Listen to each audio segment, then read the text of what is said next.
கடலோர மாவட்டத்தில் கடுமையான கனமழை பொறுத்த வரைக்கும் பதிவாக போது மிக கனமழை மற்றும் அதி கனமழையும் எதிர்பார்க்கலாம்.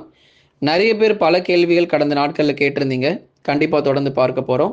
நீங்கள் மறக்காமல் லைக் பண்ணுங்கள், சப்ஸ்கிரைப் பண்ணி தொடர்ந்து சப்போர்ட் பண்ணுங்கள். துல்லியமான வானிலை அறிக்கையும் பெற்றுக்கொள்ளுங்கள். தமிழக கடலோர மாவட்டங்களில் வருகிற டிசம்பர் 11 முதல் 13 வரைக்கும் கனமழை ரொம்ப தீவிரமாக இருக்கும். அதே மாதிரி 17 முதல் 22 வரைக்கும் கனமழை சற்று வலுவாக பதிவாக போகுது. இப்போ சிலருடைய கேள்விகள் என்னென்ன அப்படின்னா, இது புயலாக மாறுமா அப்படிங்கிறது தான் சிலருடைய கேள்விகளாக இருந்துச்சு. அதே மாதிரி காற்றுடைய வேகம் எந்த அளவுக்கு இருக்கும் அப்படிங்கிறதும் கேட்டிருந்தீங்க. புயலாக மாறுமா என்று சொல்லி பார்த்தா, இது தற்போதைக்கு புயலாக மாறுவதற்கான வாய்ப்பு அப்படிங்கிறது கண்டிப்பாக கிடையாது. அதே மாதிரி காற்றுடைய தீவிரத்தன்மை பொறுத்த வரைக்கும் காற்றின் வேகம் அதிகமாகவும் இருக்க போகிறதில்லை. மழை மட்டுமே தொடர்ந்து சீராக நமக்கு பதிவாகிட்டே இருக்கும். ஒரு நல்ல ஒரு தீவிர கனமழையாக கடலோர மாவட்டத்தில் தொடர்ந்து அறிவித்த நாட்களில் எதிர்பாருங்க.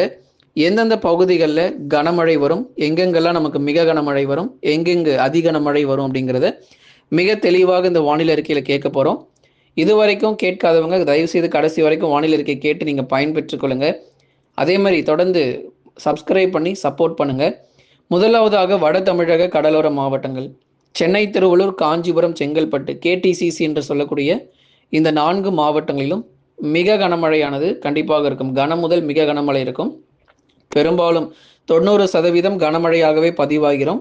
ஒரு 10% மட்டும் மிக கனமழை ஓரிடங்களில் பதிவாக எதிர்பார்க்கலாம்.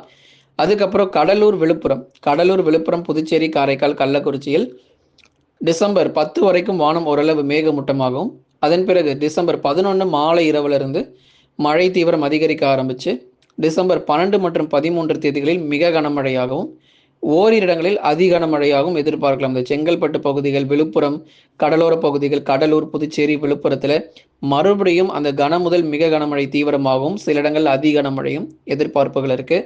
அதே மாதிரி டெல்டா மாவட்டத்திலும் பலத்த மழை உண்டு. நாகப்பட்டினத்தினுடைய கடலோர பகுதிகள், மயிலாடுதுறையினுடைய கடலோர பகுதிகள், அரியலூர், பெரம்பலூர், தஞ்சாவூர், திருவாரூர், புதுக்கோட்டை மற்றும் திருச்சியிலும் பெரும்பாலான பகுதிகளில் பரவலாக மழை பொழிவு அப்படிங்கிறது நிச்சயமாக இருக்கும். ஆகவே வட தமிழக கடலோர மாவட்டங்கள் மற்றும் டெல்டா மாவட்டங்கள் 2 பகுதியுமே தான் நமக்கு மழை வர வாய்ப்பு இருக்கு. அதனால ஒரே நேரத்திலேயே சென்னை முதல் புதுக்கோட்டை வரை இருக்கக்கூடிய அனைத்து இடங்களுக்கும் நமக்கு மழை தீவிரம் அதிகரிக்க ஆரம்பிச்சிடும். அதனால சென்னையில ஒரு நேரங்களிலும், நாகப்பட்டினத்தில் ஒரு நேரங்களிலும் இல்லாமல் ஒரே நேரத்திலேயே கடலோர மாவட்டத்தில் எல்லா பகுதிகளுக்குமே மழை வர வாய்ப்பு இருக்கு. அதில் குறிப்பாக இந்த பகுதிகளில் அதிகாலையில் மழை வருமா அப்படிங்கிறத கமெண்ட்ஸில் போட்டிருந்தீங்க. அதிகாலை நேரம் மழை பொழிவுங்கிறது அதிகமாக எதிர்பார்க்கலாம். ஏன்னா ஒரு தாழ்வு பகுதிங்கிறது உருவாகி தமிழ்நாட்டை நோக்கி நகருகிறது அப்படிங்கிறதுனால கண்டிப்பாக அதிகாலையில் தான் நமக்கு மழை பொழிவு ரொம்ப தீவிரமாக இருக்கும். இரவு மற்றும் அதிகாலையில் நல்ல ஒரு தீவிர மழை இருக்கும். பகல் நேரங்கள் மற்றும் மாலை நேரங்களிலும் விட்டு விட்டு தொடர்ந்து மழை பொழிவுகள் இருக்கும். அந்த நாள் முழுவதுமாகவே கனமழையாக தொடர்ச்சியாக கடலோர மாவட்டத்தில் எதிர்பார்க்க முடியும். எந்தெந்த இடத்துல மழை பொழிவு ரொம்ப தீவிரமாக இருக்கும் அப்படிங்கிறத நம்ம தொடர்ந்து சொல்லியிருந்தோம். அந்தந்த பகுதிகளில் நீங்கள் கனமழை எதிர்பாருங்க. மழை பெய்யாத பகுதிகளுக்கும் இடைவெளி விட்டு நமக்கு எல்லா இடங்களுக்குமே கனமழை வர வாய்ப்புகள் இருக்கு. எங்கெல்லாம் நமக்கு சரிவர மழை பெய்யலையோ அந்த பகுதிகள், குறிப்பாக தென் மாவட்டங்கள் பற்றி இப்போ நம்ம சொல்லிக்கிட்டு இருக்கோம். தென் மாவட்ட பகுதிகளில் நிறைய இடத்துல எங்களுக்கு மழை பொழிவு சரியாக இல்லை அப்படிங்கிறத சொல்லியிருந்தீங்க. அது மட்டும் இல்லாமல் இந்த மதுரையிலிருந்து கன்னியாகுமரி வரைக்கும் இருக்கக்கூடிய பகுதிகளுக்கு இன்னும் எங்களுக்கு வெயில் மட்டுமே இருக்கிறது, மழை பொழிவு சரியாக இல்லை, வானம் ஓரளவு மேகமூட்டமாக இருக்குது, மழை வருவதற்கான அறிகுறி கூட இல்லாமல் இருக்குது, நல்ல வெயில் அடிக்குதுங்க பகலில், அதே மாதிரி அதிகாலையில் நல்ல பனிப்பொழிவு வருகிறது, ஒரு மழை வருவதற்கான ஒரு சின்ன அறிகுறி கூட எங்களுக்கு தெரியவே இல்லை அப்படின்னு சொல்லி தென் மாவட்டத்திலேருந்து ஒரு சில கமெண்ட்டை பார்க்க முடிஞ்சுது. மழை கண்டிப்பாக வரும், அது அப்படி தான் இருக்கும். ஏன்னா தாழ்வு பகுதி கிட்ட நெருங்குற வரைக்கும் உங்களுக்கு மழை வராதது போல தான் தெரியும். கிட்ட நெருங்கும் போது உங்களுக்கு மேகக்கூட்டங்கள் அதிக அளவில் கனமழையை கொட்டி தீர்த்துட்டு போயிடும். ஏற்கனவே இந்த ஃபெங்கல் புயல் பொறுத்த வரைக்கும் வட தமிழ்நாட்டில் புரட்டி போட்டது.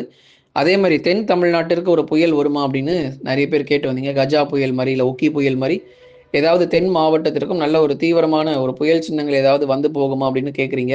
தென் மாவட்டத்திற்கு தற்போதைக்கு மழை மட்டும்தான் வாய்ப்பு இருக்குது, புயலுக்கான வாய்ப்பு இல்லை. தொடர்ந்து கண்காணிக்கப்பட்டு வருது. வேறு ஏதேனும் புயல் சின்னங்கள் வருமா அல்லது புயல் உருவாக வாய்ப்புகள் இருக்குமா அப்படிங்கிறதையும் தொடர்ந்து நம்ம பார்த்துட்டு இருக்கிறோம். தற்போதைய நிலவரப்படி வங்கக்கடல் பகுதிகளிலும் மற்றும் தமிழக கடலோர பகுதிகளிலும் நல்ல ஒரு தீவிரமான மழை பொழிவுகள், அதே மாதிரி கடல் கொந்தளிக்குமா அப்படின்னா கண்டிப்பாக உண்டு. ஏன்னா கடல் சீற்றம் அப்படிங்கிறது நிச்சயமாக இருக்கும். ஒரு குறைந்த காற்றழுத்த தாழ்வு பகுதி உருவானாலே அந்த பகுதிகளில் மீனவர்கள் ரொம்ப செல்லக்கூடாது அப்படிங்கிற எச்சரிக்கை நம்ம தொடர்ந்து கொடுப்போம். அதே தான் இந்த முறையும் மீனவர்கள் தயவு செய்து கடலுக்கு நீங்கள் போகாதீங்க. வரக்கூடிய 11, 12, 13 ஏன்னா தாழ்வு பகுதி பொறுத்த வரைக்கும் சில சமயங்களில் தாழ்வு மண்டலமாகவும் வலுப்பெறவும் வாய்ப்புகள் இருக்குது. தாழ்வு மண்டலமாக வலுப்பெற்றுச்சு அப்படின்னா 60 முதல் 70 கிலோமீட்டர் வேகம் வரைக்கும் வங்கக்கடலில் காற்று வீசும். தமிழ்நாட்டில் நமக்கு அந்த அளவுக்கு காற்று வேகம் இருக்காது. ஏன்னா கடல் பகுதிகளில் இருக்கிற அதே காற்றுடைய சீற்றம் வந்து நிலப்பகுதிகளில் இருக்காது. நமக்கு வந்து இயல்பான ஒரு காற்று தான். மழை மட்டுமே தொடர்ந்து சென்னை முதல் குமரி வரைக்கும் தொடர்ச்சியாக பதிவாகும். ஆகவே எந்தெந்த நாட்களில் நமக்கு வந்து மிக கனமழை, அதி கனமழை வருங்கிறத மிக தெளிவாக நம்ம சொல்லியிருக்கிறோம். தயவு செய்து மறக்காமல் நீங்கள் லைக் பண்ணுங்கள், தொடர்ந்து சப்ஸ்கிரைப் பண்ணி சப்போர்ட் பண்ணி பாருங்கள். அடுத்ததாக நம்ம பார்க்க போகிறது உள் மாவட்டங்களில். உள் மாவட்டங்களில் பெரும்பாலான பகுதிகளில் பரவலாக மழை பொழிவு அப்படிங்கிறது தீவிரமாக இருக்கும். வேலூர், திருப்பத்தூர், ராணிப்பேட்டை, திருவண்ணாமலை மாவட்டங்களிலும் பரவலாக கனமழை அதிகரிக்க வாய்ப்பு. வேலூர், திருப்பத்தூர், ராணிப்பேட்டை மற்றும் திருவண்ணாமலையில் ஒரு சில இடங்களில் பரவலான மழை பொழிவு இருக்கும். ஏன்னா வேலூர், திருப்பத்தூர், ராணிப்பேட்டையில் எங்களுக்கும் மழை வருமானு கேட்குறீங்க. உங்களுக்கு மிதமானதுலேருந்து கனமழை கிடைக்கும். திருவண்ணாமலை முழுவதுமாகவே கனமழை கொட்டி தீர்க்க வாய்ப்பு இருக்குது. அதுக்கப்புறம் சேலம், நாமக்கல், கரூர், திருப்பூர், ஈரோடு, கிருஷ்ணகிரி, தருமபுரியில் மிதமான மழை மட்டும் எதிர்பார்க்கலாம். ஏன்னா உள் மாவட்டத்தை நோக்கி தாழ்வு பகுதி அப்படிங்கிறது அதிகமாக நமக்கு வந்து கடந்து வரப்போகிறது கிடையாது. பெரும்பாலும் கடலோரத்திலேயே இது நல்ல மழை கொடுத்துட்டு ஓய்வு கொடுக்கும். ஆகவே நம்ம கூடுதல் மழை பொழிவுகள் கடலோரம் மற்றும் கடல் ஒட்டிய பகுதிகளுக்கு கண்டிப்பாக எதிர்பார்க்கலாம். வட தமிழக உள் மாவட்டங்கள் நம்ம தொடர்ந்து பார்த்தோம். மிதமானதிலிருந்து கனமழைக்கான வாய்ப்புகள் அதிகமாக இருக்கிறது. மேற்கு தொடர்ச்சி மலையொட்டிய மாவட்டங்கள் நீலகிரி, கோயம்புத்தூர், தேனி மற்றும் தென்காசியிலும் பரவலாக கனமழையானது நிச்சயமாக அதிகரிக்கும். எந்தெந்த பகுதிகளில் மழை பொழிவு இருக்கும் அப்படிங்கிறதையும் மிக தெளிவாக நம்ம பார்த்துருந்தோம்.